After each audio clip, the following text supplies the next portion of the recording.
사돈, 연년군번이에요? 어디서 감히 대령 앞에서?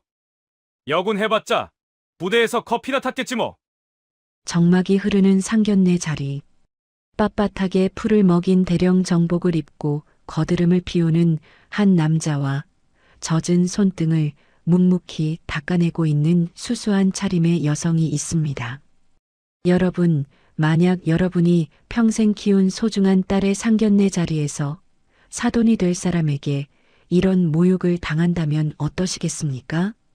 심지어 돌아가신 남편까지 무능하다며 비아냥거린다면 그 화를 참으실 수 있겠나요? 오늘 이야기는 아나무인 육군 대령이 자신이 무시한 사돈의 진짜 정체를 확인하고 인생이 송두리째 뽑혀나간 사이다 같은 이야기입니다. 본격적인 이야기에 앞서 지금 이 영상을 어디서 보고 계신지 댓글로 알려주세요. 구독과 좋아요는 큰 힘이 됩니다. 그럼 그 통쾌한 현장으로 함께 가보시죠. 박 대령은 아침부터 호들갑을 떨었습니다. 거울 앞에서 정복깃을 세우며 아들 준호에게 훈계를 늘어놓았죠. 준호야, 옷차림이 그게 뭐야? 장교놈이 각이 안 살아서야 쓰겠어? 오늘 내가 저쪽 집안 기선을 제압할 거다. 원래 가난한 집안이랑 엮일 때는 처음에 본때를 보여줘야 나중에 내가 상전 노릇하는 거야. 준호는 귀찮은 듯 대답했지만 아버지의 권위적인 태도가 은근히 자랑스러운 눈치였습니다. 반면 같은 시각 김영희 소장의 집은 고요했습니다. 영희 씨는 장롱 깊숙이 걸린 별 2개가 선명한 소장 정복을 한참 동안 바라보았습니다. 하지만 그녀가 선택한 것은 백화점 세일 때 산 수수한 연보라색 블라우스였습니다. 걱정스러운 표정으로 다가온 딸 예지가 물었습니다. 엄마, 그래도 상견례인데 너무 평범하게 입는 거 아니야? 저쪽 집안 아버님 성격이 좀 무섭다고 하던데. 영희 씨는 딸의 머리를 쓰다듬으며 인자하게 웃었습니다. 예지야, 엄마가 오늘 계급장을 떼고 가는 건 그분들이 너라는 사람 그 자체를 봐주길 원해서란다. 우리 집 배경이나 엄마 힘이 아니라 너를 너로서 아껴주는 집안이어야 내가 평생 행복할 수 있으니까. 그게 엄마의 마지막 시험이란다. 이 사실을 꿈에도 모르는 박 대령은 이미 승리를 확신하며 식당으로 향하고 있었습니다. 서울 강남의 한 고풍스러운 한정식집 앞. 육군 대령 박만득은 오늘 이 자리를 위해 며칠 전부터 군화광을 내고 정복의 칼주름을 잡았습니다. 그는 자칭 육사의 전설이라 불리며 승승장구해온 인물이지만 실상은 아랫사람을 짓밟고 윗사람에게 아부하며 버텨온 전형적인 꼰대 군인이었죠. 방문이 열리고 예비 사돈인 김영애 씨가 들어오자 박만득의 미간은 보기 좋게 찌푸려졌습니다. 김영애 씨는 평범한 면바지에 연한 블라우스, 화장기 없는 얼굴로 나타났습니다. 박만득의 눈에는 그저 운 좋게 자기 아들과 엮인 힘없는 과부로밖에는 보이지 않았던 모양입니다. 그는 자리에 앉자마자 기선을 제압하듯 거칠게 목을 가다듬으며 예지를 쏘아보았습니다. 김혜지라고 했나? 우리 아들 준호가 대령 집안 외아들인 거 알지? 솔직히 우리 집안 수준에 그쪽 딸은 좀 모자란 감이 있는데 준호가 워낙 죽고 못 산다고 해서 내가 오늘 특별히 시간 낸 거야. 군인 가문에 시집 오려면 각오부터 단단히 해야 할 거다. 곁에 있던 딸 예지는 얼굴이 빨갛게 달아오른 채 입술을 깨물었습니다. 박만득은 예지의 위축된 모습을 보며 승리감에 도취한 듯 껄껄 웃었습니다. 내 앞에서는 숨소리도 조심해야 해. 예지의 엄마인 김영희는 화를 내는 대신 조용히 찻잔을 내려놓았습니다. 그녀의 눈빛은 깊고 고요했습니다. 마치 거대한 태풍이 오기 전에 바다처럼 말입니다. 박만득은 그 침묵을 겁을 먹은 것으로 착각하고 더욱 기고만장해졌습니다. 사돈은 말이 없으시네. 하긴 이런 귀한 자리에 와본 적이 있어야 말이지. 우리 집안은 대대로 장교를 배출한 뼈대 있는 가문이야. 오늘 내가 입은 이 정복의 무게가 얼마나 무거운지 사도는 짐작조차 못하겠지? 박만득은 굳이 하지 않아도 될 훈장 자랑을 늘어놓으며 예지를 압박했습니다. 예지는 옆에 앉은 엄마의 손을 꼭 쥐었습니다. 엄마의 손은 따뜻했지만 박만득의 입에서 나오는 말들은 얼음장처럼 차갑고 날카로웠습니다. 잠시 후 식당 종업원이 문을 열고 메인 요리인 소갈비찜과 신선로를 들여왔습니다. 방 안에는 정갈한 음식 냄새가 퍼졌지만 박 대령의 태도는 여전히 고약했습니다.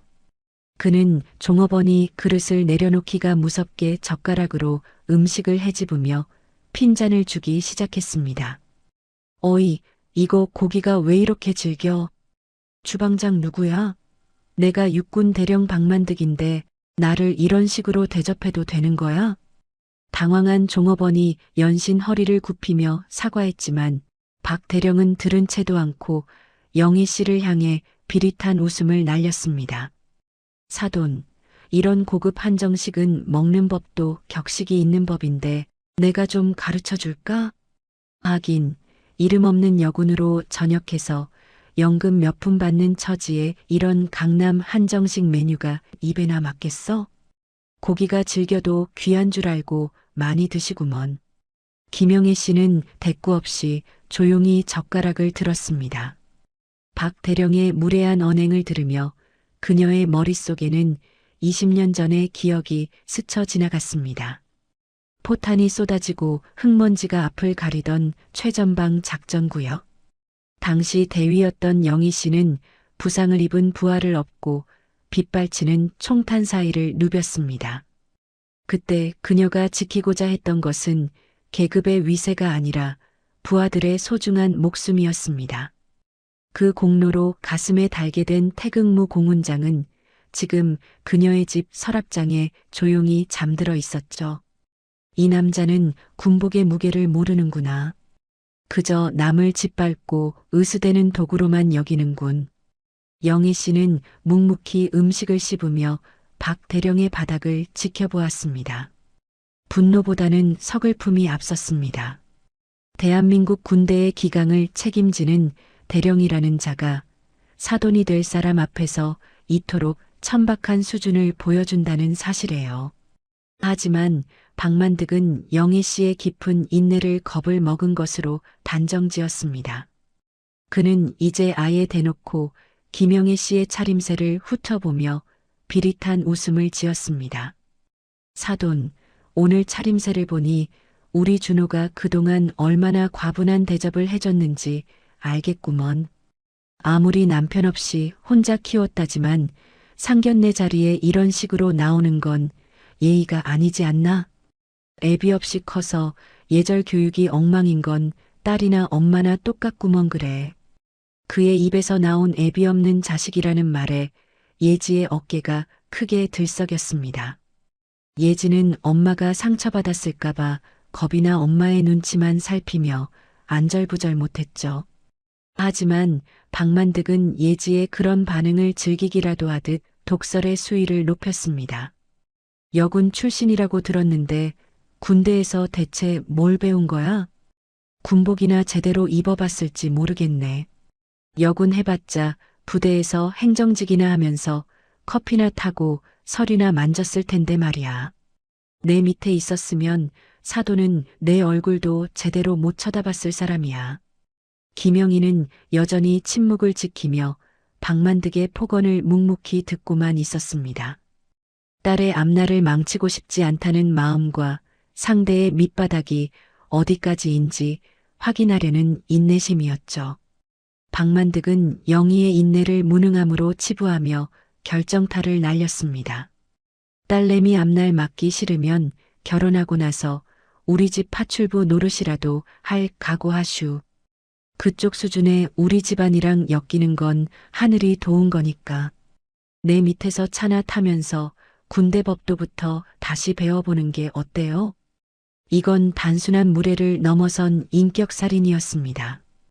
박만득은 자신의 계급장이 마치 신이라도 된 양 사돈이 될 사람을 하급자 대하듯 짓밟았습니다. 예지는 결국 참았던 눈물을 글썽이며 고개를 숙였습니다. 세상에서 가장 존경하는 엄마가 이런 수모를 당하는 현장이 예지에게는 지옥과 같았습니다. 박만득의 아들 준호가 옆에서 아버지를 말려보려 했지만 박만득은 아들의 팔을 거칠게 뿌리쳤습니다. 너는 가만히 있어. 이게 다 너를 위해서 하는 소리니까. 방 안에는 박만득의 거친 숨소리와 예지의 억눌린 흐느낌만이 가득했습니다. 김영희는 찻잔을 잡은 손에 살짝 힘을 주었지만 표정만큼은 여전히 무너지지 않았습니다. 오히려 그 눈빛은 박만득의 오만한 얼굴을 낱낱이 해부하듯 날카롭게 빛나고 있었습니다. 자신의 권력에 취해 눈앞의 호랑이를 알아보지 못하는 사냥개의 최후는 이미 정해져 있었습니다. 박만득은 자신이 파놓은 무덤 안으로 제 발로 걸어 들어가는 중이었습니다. 박만득은 김영희 씨의 침묵이 길어지자 자신의 위세가 완전히 통했다고 확신한 모양이었습니다. 그는 비열한 미소를 지으며 와인병을 집어들더니 김영희 씨의 잔을 향해 거칠게 술을 따르기 시작했습니다. 어이 사돈, 군대는 기수고 서열이야. 선배가 술을 권하면 감사히 받아야지. 이것도 못 받으면 우리 집안 사람 될 자격 없어. 박만득은 고의로 조준을 흐트러뜨려 와인을 김영희의 손등 위로 왈칵 쏟아버렸습니다. 붉은 와인이 김영희의 소매를 적시고 바닥으로 뚝뚝 떨어졌습니다. 그 장면을 본 예지는 심장이 덜컥 내려앉는 기분이었습니다. 아버님, 저희 엄마한테 왜 그러세요? 예지는 절규하듯 소리치며 자리에서 일어나 엄마의 손등을 손수건으로 닦아내기 시작했습니다. 눈물로 범벅이 된 예지의 얼굴은 분노와 수치심으로 일그러져 있었습니다. 하지만 박만득은 눈 하나 깜짝하지 않고 오히려 예지를 향해 삿대질을 해댔습니다. 어디 어른들이 말씀하시는데 끼어들어. 배운 게 없으니 상견례 자리에서 소리나 지르고 말이야. 너 같은 애가 우리 집 들어오면 집안 망신 다 시키겠구먼. 사돈, 애 교육을 어떻게 시켰길래 이 모양이에요? 박만득은 옆에 앉은 아들에게 보라는 듯 기세등등하게 굴었습니다. 예지는 자기가 가난하고 아빠 없는 집 딸이라 엄마가 이런 취급을 받는다는 생각에 깊은 자책감에 빠졌습니다. 자신이 이 결혼을 선택한 것조차 엄마에게 큰 죄를 짓는 것처럼 느껴져 예지는 바닥에 주저앉아 오열하고 말았습니다. 그때였습니다. 묵묵히 손등을 닦아내던 김영희 씨의 눈빛이 순식간에 서늘하게 변했습니다. 그녀는 흐느끼는 딸을 조용히 품에 안아 일으켜 세웠습니다. 그리고는 박만득을 향해 아주 낮고 차분한 하지만 뼈를 깎는 듯한 무게감이 실린 목소리로 입을 열었습니다. 박 대령님, 그 말 나중에 후회 안 하시겠어요? 박만득은 그 순간 소름이 돋는 듯한 기분을 느꼈지만 술기운과 오만함에 취해 코방귀를 뀌었습니다. 후회? 내가 왜? 사돈, 내가 누군지 잊었나 본데 나는 육군 대령이야. 당신 같은 사람이 백날 천날 떠들어봐야 내 발끝에도 못 미친다고. 김영희는 더 이상 대꾸하지 않았습니다. 그녀는 울고 있는 예지의 어깨를 감싸쥐고 방을 나섰습니다. 뒤에서 박만득이 어딜 도망가. 예의도 모르는 집구석 같으니라고. 라며 고함을 쳐댔지만 김영희는 뒤도 돌아보지 않았습니다. 식당 복도를 걸어 나오는 김영희의 눈에는 이미 거대한 심판의 폭풍우가 몰아치고 있었습니다. 식당을 빠져나와 차에 올라탄 예지는 참았던 울음을 다시 터뜨렸습니다. 엄마의 젖은 소매와 붉게 물든 손등을 볼 때마다 예지의 심장은 갈기갈기 찢어지는 것 같았죠. 엄마 미안해. 나 때문에 엄마가 그런 수모를 당하고 내가 이 결혼 안 할게. 엄마가 그런 소리까지 듣게 해서 정말 미안해. 예지는 핸들에 머리를 묶고 한참을 어린아이처럼 오열했습니다. 김영희는 말없이 딸의 어깨를 토닥였습니다. 그녀의 눈은 차창 밖 어둠을 응시하며 깊은 생각에 잠겨 있었죠. 집에 도착해서도 예지는 거실 바닥에 주저앉아 자책의 굴레에서 벗어나지 못했습니다. 내가 아빠 없는 자식이라서 그래. 내가 못나서 엄마가 무시당한 거야. 딸의 자존감이 바닥까지 떨어진 모습을 지켜보며 영희의 가슴 속엔 차가운 분노가 소용돌이쳤습니다. 김영희는 예지의 앞에 무릎을 굽히고 앉아 딸의 눈물을 닦아주었습니다. 예지야, 잘 들어라. 내 엄마 그렇게 약한 사람 아니야. 내가 못나서 그런 게 아니라 그 사람이 사람 보는 눈이 없는 거란다. 내 눈에서 눈물 흘리게 한 그대가 엄마가 반드시 치르게 해줄게. 그러니까 이제 그만 울고 자거라. 내일부터는 고개 들고 살아도 된다. 엄마의 목소리는 평소보다 더 낮고 단호했습니다. 예지는 엄마의 눈빛에서 한 번도 본 적 없는 살기 같은 것을 느꼈죠. 딸을 방으로 들여보낸 김영희는 거실불을 끄고 어둠 속에 홀로 섰습니다. 그녀는 베란다로 나가 젖은 옷을 벗어던지고 서랍 깊숙한 곳에서 낡은 수첩 하나를 꺼냈습니다. 박만득 대령, 그의 오만이 하늘을 찌를 때가 바로 그 하늘에서 떨어질 때라는 것을 그녀는 너무나 잘 알고 있었습니다. 그녀는 전화기를 들어 어딘가로 다이얼을 눌렀습니다. 수화기 너머로 잔뜩 긴장한 목소리가 들려왔습니다. 소장님, 이 시간에 어쩐 일이십니까? 김영희는 차가운 얼음 송곳 같은 목소리로 대답했습니다. 지금 당장 박만득 대령의 인사 기록 카드와 최근 3년간 부대 운영비 집행 내역서, 내 책상 위로 올려놔. 그리고 방첩사령부에 연락해서 박 대령 주변의 투서들 단 하나도 빠짐없이 취합해라. 폭풍의 전야와도 같은 정막 속에서 김영희의 작전은 그렇게 소리 없이 시작되었습니다. 다음 날 새벽 국방부 인사실장 집무실의 불은 평소보다 일찍 밝혀졌습니다. 김영희는 평소 입던 수수한 옷 대신 빳빳하게 다려진 육군 소장 정복을 입고 책상 앞에 앉았습니다.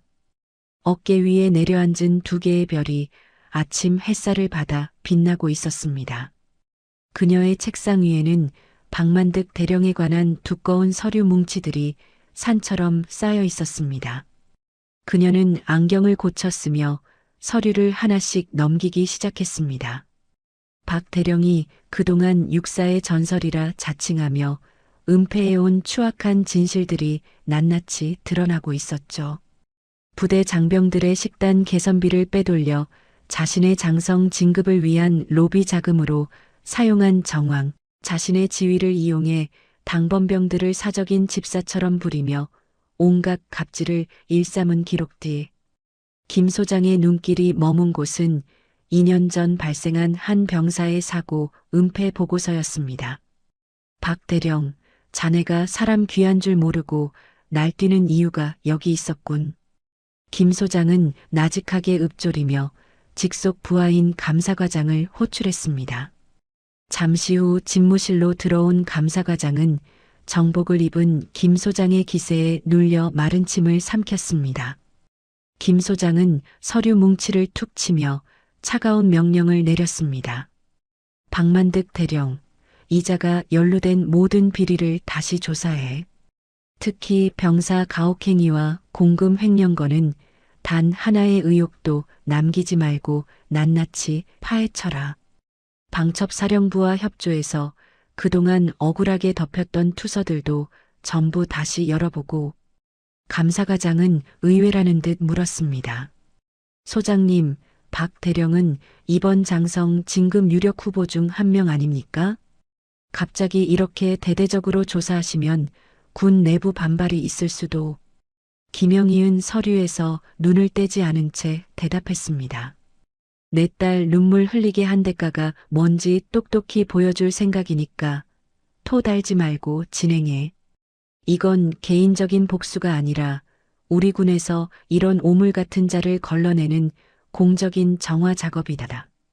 그녀의 목소리에는 단호함과 분노가 공존하고 있었습니다. 조사는 은밀하고도 신속하게 진행되었습니다. 박 대령이 자신의 권력에 취해 안심하고 있을 때 보이지 않는 곳에서 그를 올가맬 거대한 그물망이 촘촘하게 짜여가고 있었습니다. 김 소장은 창밖의 연병장을 내려다보며 젖은 소매를 보며 울던 딸의 얼굴을 떠올렸습니다. 진정한 힘이란 남을 짓밟는 것이 아니라 지키는 것이라는 걸 그녀는 곧 박 대령에게 뼈저리게 가르쳐줄 참이었습니다. 국방부에 보이지 않는 칼날이 자신의 목끝까지 다가오고 있다는 사실을 꿈에도 모른 채 박만득 대령은 승리감에 도취해 있었습니다. 그는 퇴근 후 집에 돌아와 아들 준호를 거실로 불렀습니다. 자신이 입고 있는 정복의 약장들을 하나하나 어루만지는 그의 모습은 마치 정복전쟁에서 승리하고 돌아온 장수처럼 기세등등했습니다. 준호야, 봤지? 상견례는 그렇게 하는 거다. 기를 확 죽여놔야 나중에 내가 편해지는 거야. 아들 준호는 그런 아버지를 보며 복잡한 표정을 지었습니다. 아버지, 그래도 예지 어머니께 술까지 쏟으신 건 너무하신 거 아닙니까? 예지가 지금 연락도 안 됩니다. 박 대령은 아들의 말에 코방귀를 뀌며 소파에 깊숙이 몸을 묻었습니다. 연락 안 오면 그만이지 뭘 그러냐? 어차피 그 집구석은 우리 집안에 줄 대려고 안달난 집안이야. 며칠 있으면 지 발로 찾아와서 빌게 되어 있다. 그는 술잔을 들이켜며 이번 장성 진급심사에서 자신이 별을 달게 될 분홍빛 미래를 장황하게 늘어놓았습니다. 박 대령은 이미 자신이 장군이 된 듯한 기분에 취해 아들에게 결혼 생활에 지침까지 하달했습니다. 결혼하면 내 처가 식구들은 철저하게 남남처럼 대해라. 특히 그 장모 될 사람 아주 우습게 봐도 된다. 어디 이름도 없는 곳에서 여군 노릇했다는 사람인데 우리 집안 격에 맞겠냐? 그저 내 수발 들고 내 뒷수다나 떨 노예 한 명 들였다고 생각하면 돼. 박 대령의 머릿속에는 오직 권력과 서열뿐이었습니다. 자신이 무시했던 그 이름 없는 여군이 사실은 자신의 생사여 탈권을 쥐고 있다는 사실을 알았다면 과연 그런 말을 뱉을 수 있었을까요? 그 시각 박 대령의 책상 위에는 국방부 검찰단의 직인이 찍힌 서류들이 하나둘씩 쌓이고 있었습니다. 그는 다음날 부대에서 벌어질 일들은 상상조차 못한 채 거울 앞에서 장군 정복을 입은 자신의 모습을 상상하며 흐뭇한 미소를 지었습니다. 오만함에 눈이 가려진 그에게는 발밑에서 타오르기 시작한 심판의 불꽃이 보이지 않았습니다. 박 대령의 화려한 퇴근길 뒤로 그의 군 생활 전체를 무너뜨릴 거대한 파도가 소리 없이 밀려오고 있었습니다. 평소와 다름없이 위풍당당하게 부대로 출근한 박만득 대령은 집무실 문을 열자마자 얼어붙고 말았습니다. 예고도 없이 들이닥친 대여섯 명의 사내들이 자신의 서랍과 캐비닛을 낱낱이 뒤지고 있었기 때문입니다. 그들의 팔에는 국방부 직할 감사팀이라는 선명한 완장이 채워져 있었습니다. 박 대령은 얼굴이 불그락푸르락해져서 책상을 내리치며 고함을 질렀습니다. 이게 무슨 예의 없는 짓거리야. 감히 대령 부대에 절차도 없이 들이닥쳐? 팀장 누구야? 당장 나오라고 해. 평소 같으면 박 대령의 기세에 눌려 쩔쩔맸을 하급 장교들이었지만 그날은 분위기가 전혀 달랐습니다. 감사팀장은 눈길조차 주지 않은 채 서류 상자를 챙기며 사무적으로 대답했습니다. 육군 대령 박만득. 본인에 대한 공금 횡령 및 직권 남용 혐의로 긴급 감사가 발령되었습니다. 이건 인사실장님의 직인이 찍힌 정식 명령서입니다. 박 대령은 자신의 귀를 의심했습니다. 장군 진급을 코앞에 둔 시점에 감사라니 도무지 믿기지 않는 현실의 헛웃음이 나왔습니다. 실장님? 인사실장님이 나를 건드릴 리가 없어. 내가 그분 라인 타려고 얼마나 공을 들였는데. 이건 분명히 밑에 놈들이 서류를 잘못 올린 거야. 박 대령은 거칠게 전화기를 들었지만 감사팀원은 차가운 표정으로 전화선을 뽑아버렸습니다. 박 대령님, 상황 파악이 안 되십니까? 실장님께서 직접 본부로 호출하셨습니다. 변명은 거기 가서 하시죠. 부대 복도를 따라 끌려가듯 걸어가는 박 대령의 귀에 수군거리는 소리들이 박혔습니다. 평소 그에게 머리를 조아리던 부하 장교들이 이제는 차가운 시선으로 그의 뒷모습을 관찰하고 있었습니다. 그토록 자랑스러워하던 대령 정복이 그날따라 유난히 무겁고 거추장스럽게 느껴졌습니다. 박 대령은 속으로 연신 누가 나를 찌른 거지? 라며 범인을 찾기에 급급했습니다. 상견례 자리에서 술을 뿌리며 모욕했던 그 수수한 여인은 머릿속에 아예 존재하지도 않았습니다. 그는 여전히 자신이 거대한 음모의 희생양이라고 믿으며 국방부에 도착해 실장님을 만나기만 하면 오해가 풀릴 것이라 확신했습니다. 그 오만한 착각이 박 대령을 더 깊은 나락으로 밀어넣고 있다는 사실을 깨닫기까지는 그리 오랜 시간이 걸리지 않았습니다. 박 대령은 자신의 승용차를 몰고 국방부 영내로 들어가려다 위병소 앞에서 급브레이크를 밟았습니다. 평소라면 대령 성함을 확인하기도 전에 거수 경례를 붙이며 차단기를 올리던 병사들이 그날은 굳은 표정으로 차 앞을 가로막았기 때문입니다. 뭐 하는 거야? 나 연대장 박만득이야. 당장 차단기 안 올려? 박 대령이 창문을 내리고 고함을 쳤지만 위병조장은 눈 하나 깜짝하지 않고 다가왔습니다. 죄송합니다. 박 대령님은 현재 출입 통제 대상이십니다. 차량에서 내려 검문소로 이동해 주십시오. 병사의 입에서 나온 출입 통제라는 단어에 박 대령은 정신이 아득해졌습니다. 지나가는 초급 장교들과 병사들이 차 안에 앉아 쩔쩔매는 박 대령을 힐끔거리며 지나갔습니다.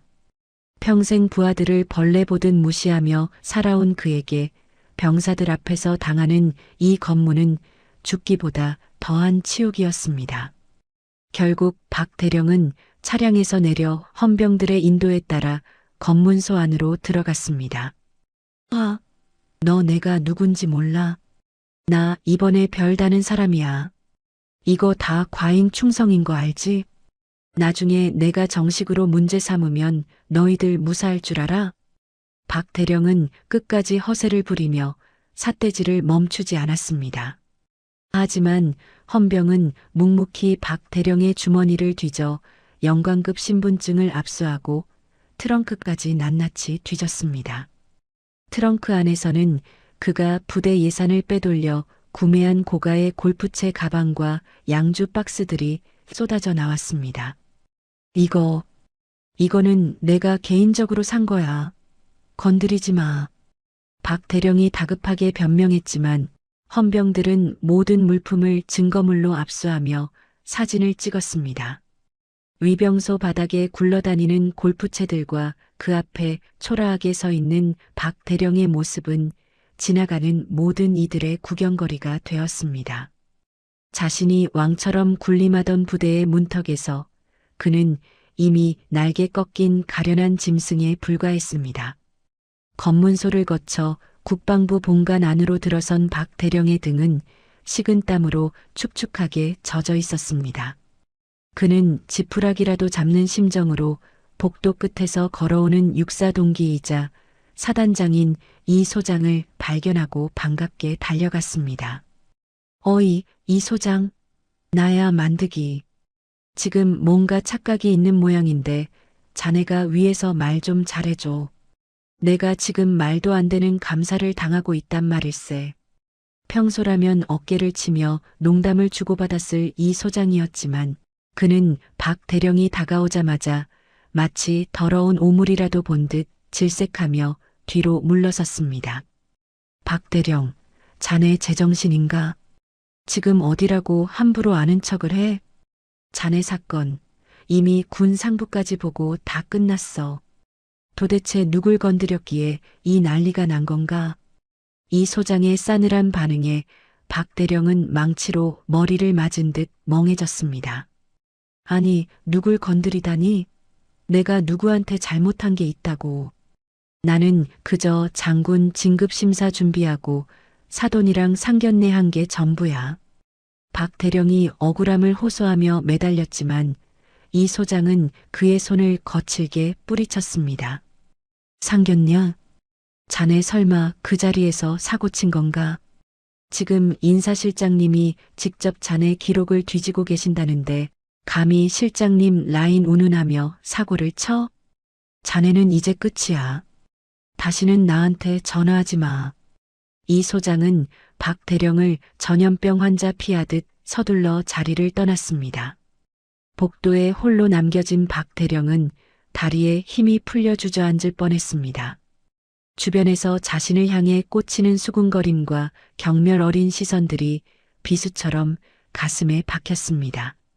어제까지만 해도 별을 다는 것은 시간 문제라며 호언장담하던 그였습니다.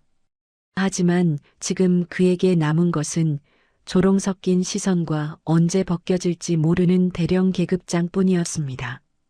그는 여전히 자신이 무시했던 그 수수한 여인이 인사실장 김영의 소장이라는 사실은 꿈에도 모른 채 그저 운이 나빠 누군가의 눈밖에 났다고만 생각했습니다. 박 대령은 고립무원의 공포 속에서 소장 집무실 문 앞에 섰습니다. 그 문 너머에 자신의 인생을 끝장낼 거대한 진실이 기다리고 있다는 사실을 예감하지 못한 채 말입니다. 국방부 인사실장 집무실 앞. 박 대령은 문손잡이를 잡기도 전에 이미 온몸을 사시나무 떨듯 떨고 있었습니다. 평소라면 위풍당당하게 문을 박차고 들어갔을 그였지만 지금은 죽으러 가는 도살장의 짐승처럼 비참한 꼴이었습니다. 그는 정복의 깃을 가다듬으며 억지로 심호흡을 했습니다. 그래, 오해가 있을 거야. 실장님은 대령급 인사들을 아끼시니까 내가 가서 진심으로 충성을 맹세하면 한 번은 봐주실 거야. 그는 떨리는 손으로 문을 두드렸습니다. 안에서 들려오는 들어오세요라는 나직한 목소리. 그 목소리가 묘하게 낯익다는 생각이 들었지만 박 대령은 그저 긴장 탓이라 여기며 방 안으로 발을 들였습니다. 집무실은 고요했고 창가 쪽으로 돌려진 높은 등받이 의자만이 박 대령을 맞이하고 있었습니다. 박 대령은 의자 뒷모습을 향해 최대한 각을 잡으며 절도 있게 거수 경례를 올렸습니다. 충성, 육군 대령 박만득, 호출받고 명받았습니다. 박 대령의 목소리는 끝이 미세하게 떨리고 있었습니다. 그는 의자가 천천히 돌아가기만을 기다리며 바닥에 시선을 고정했습니다. 정적이 흐르는 방 안에서 박 대령의 심장 박동 소리만이 요란하게 울려 퍼졌습니다. 등받이 의자가 천천히, 아주 천천히 박 대령을 향해 회전하기 시작했습니다. 박 대령은 속으로 연신 빌었습니다. 제발 살려주십시오. 이번 고비만 넘기면 평생 충견이 되겠습니다. 그는 정복에 달린 무궁화 세 개가 무색할 정도로 비굴한 표정을 지으며 고개를 천천히 들어 올렸습니다.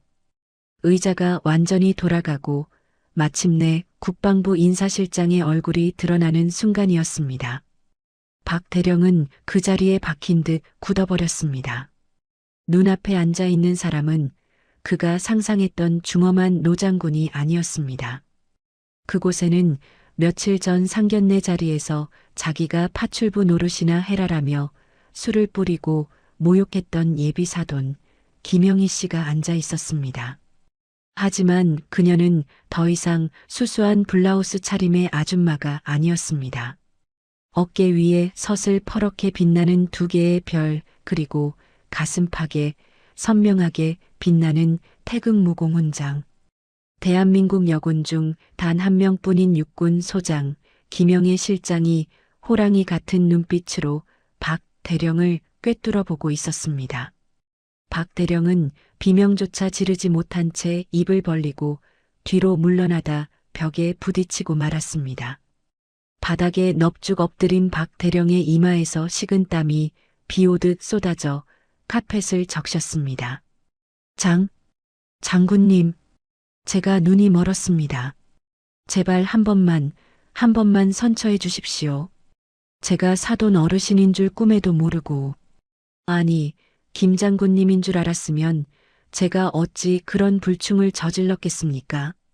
박 대령은 자신의 뺨을 수차례 갈기며 비굴하게 매달렸습니다. 김 소장은 그런 박 대령을 내려다보며 책상 위에 놓인 두꺼운 감사 서류 뭉치를 집어들었습니다. 박 대령, 자네는 내가 단순히 상견례 자리에서 망신을 당해 화가 났다고 생각하나? 아니, 나는 자네 같은 인간이 이 신성한 군복을 입고 별을 달겠다고 설치는 꼴을 도저히 눈뜨고 볼 수가 없네. 김 소장은 서류 뭉치를 박 대령의 얼굴 앞으로 사정없이 내던졌습니다. 종이들이 사방으로 흩날리며 박 대령의 어깨와 머리 위로 떨어졌습니다. 자네가 빼돌린 부대 운영비, 그게 다 병사들 먹이고 입힐 피 같은 세금이야. 그 돈으로 골프 치고 장성 진급 로비하고 다녔더군. 게다가 자네 집 이사할 때 당번병들 불러다가 노역시키고 말 안 듣는다고 가혹행위까지 해? 이게 자네가 말한 군대의 법도인가? 김 소장의 목소리는 집무실을 찢을 듯이 날카롭고 묵직했습니다. 박 대령은 흩어진 서류들 속에 찍힌 자신의 비리 증거 사진들을 보며 얼굴이 잿빛으로 변했습니다. 거기에는 그가 은폐했던 2년 전 병사 사고의 원본 보고서까지 선명하게 들어 있었습니다. 박 대령, 군대는 기수라고 했지? 자네가 그렇게 따지던 군대 기수로 내가 8기수 선배이자 자네의 생사여 탈권을 쥔 인사실장이네. 자, 이제 다시 한번 내 손등에 술 한번 뿌려보겠나? 아니면 내 딸한테 했던 것처럼 애비 없는 자식이라고 다시 한번 짓거려보지 그래. 김 소장이 책상을 박차고 일어나 박 대령의 멱살을 움켜쥐듯 다가갔습니다. 박 대령은 숨도 쉬지 못한 채 사들사들 떨며 고개를 가로저었습니다. 자네가 내 딸 눈물 흘리게 했을 때 자네 인생도 끝난 거야. 하지만 오해하지 마. 이건 내 사적인 복수가 아니라 대한민국 육군의 명예를 더럽힌 자네에 대한 정당한 심판이니까. 김 소장은 차가운 손길로 박 대령의 어깨에 달린 대령 계급장을 툭 건드렸습니다. 마치 곧 떨어져 나갈 낙엽처럼 위태롭게 흔들리는 그 계급장은 박 대령이 평생을 걸쳐 쌓아온 탐욕의 성이 무너지는 종소리와도 같았습니다. 박 대령은 그 자리에서 거품을 물듯 꺽꺽대며 절망의 나락으로 추락하고 있었습니다. 박 대령은 이제 정신이 완전히 나간 사람처럼 보였습니다. 방금 전까지의 오만함은 흔적도 없이 사라졌고 대신 그 자리엔 처량하게 목숨을 구걸하는 노병만이 남아 있었죠. 그는 무릎으로 기어가 김 소장의 구두 앞코를 붙잡으려 했습니다. 장군님, 제발 제 아들 준호를 봐서라도 한 번만 봐주십시오. 이제 곧 결혼할 애들 아닙니까?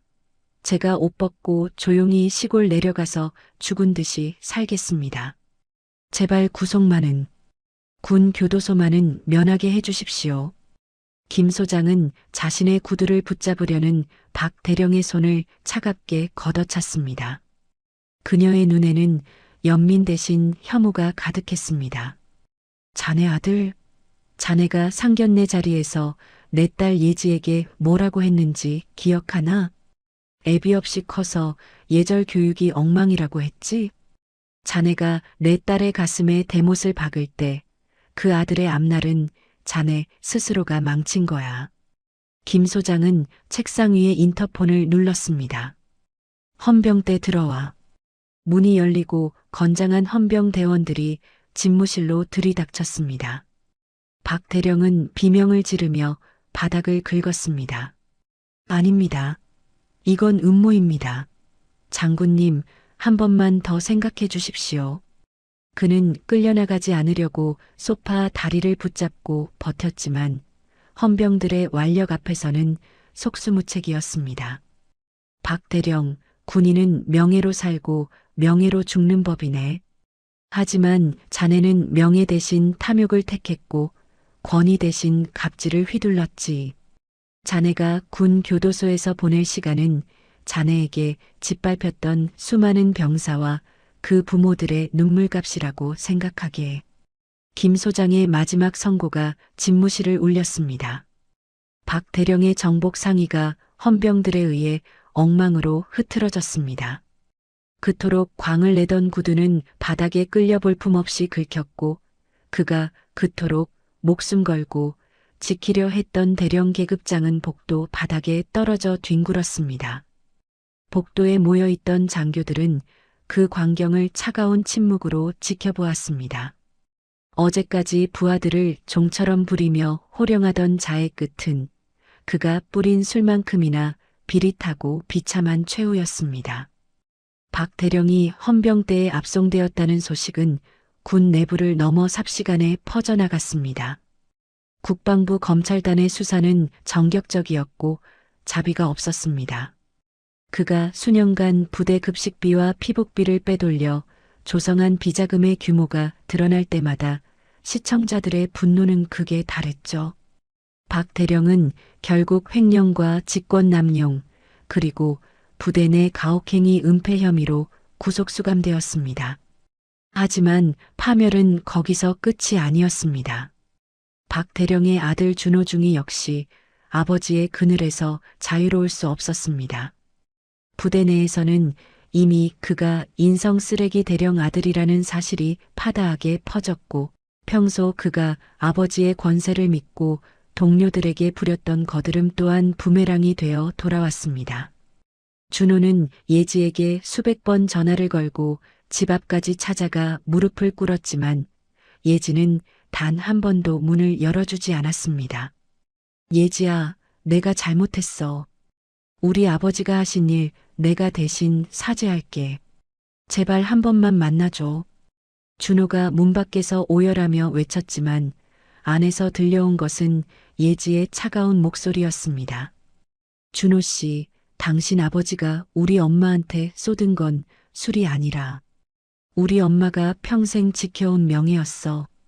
당신도 그 현장에서 방관자였잖아. 다시는 찾아오지 마.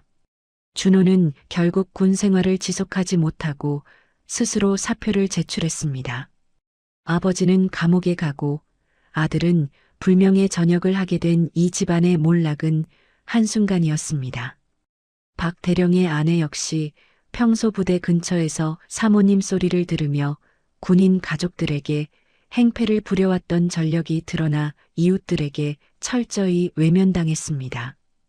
호화롭던 대령 관사에서 쫓겨나 단칸방을 전전하게 된 그들은 자신들이 무시했던 평범한 사람들이 얼마나 소중한 존재였는지 뒤늦게 깨달았지만 이미 버스는 떠난 뒤였습니다.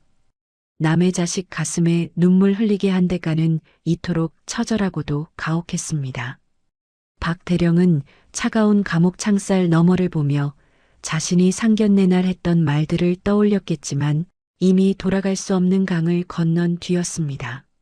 모든 폭풍이 지나간 후 김 소장의 집 거실은 오랜만에 평온한 공기로 가득 찼습니다. 식탁 위에는 화려한 정찬 대신 김 소장이 직접 끓인 투박한 된장찌개와 예지가 좋아하는 나물 반찬들이 소박하게 차려져 있었죠.